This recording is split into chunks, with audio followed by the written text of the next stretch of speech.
The latest figures that I have, children in detention centres since we came to government is down by 40%. Because we've stopped people coming into detention centres, we can get them out. There is now more than 516 children who are no longer in detention centres compared to when we came to government and inherited 1,400 children sitting in detention centres. So, Mr Deputy Speaker, this is what this legislation seeks to do.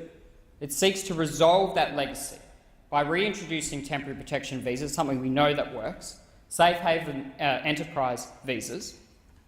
It seeks to reinforce the government's ability to conduct maritime turnbacks, and I know from talking to members of the ADF that do those operations, they have a significant impact on people smugglers who, let's remember, are trading in a service or a product that they know will kill a lot of people.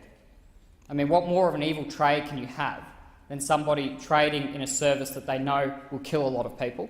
Turnbacks stops that trade.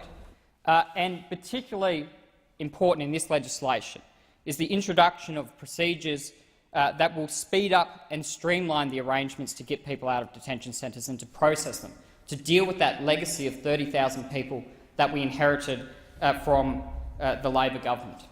And, Mr Deputy Speaker, when you do these things, when you stop the deaths at sea, when you stop people coming into detention centres, you can free up a significant humanitarian dividend for our nation.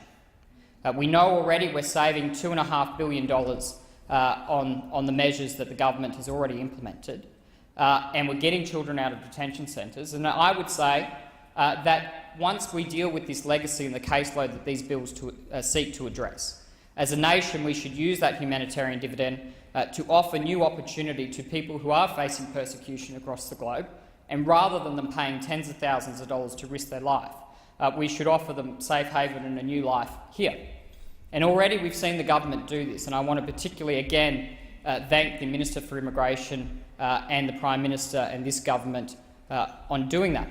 Because we've dealt with the asylum seekers coming by boat, because we've dealt or are dealing with the issue in detention centres, this government has created 4,400 places in our intake for Christians and Yazidis in northern Iraq and Syria who, as President Obama said, are facing potential genocide.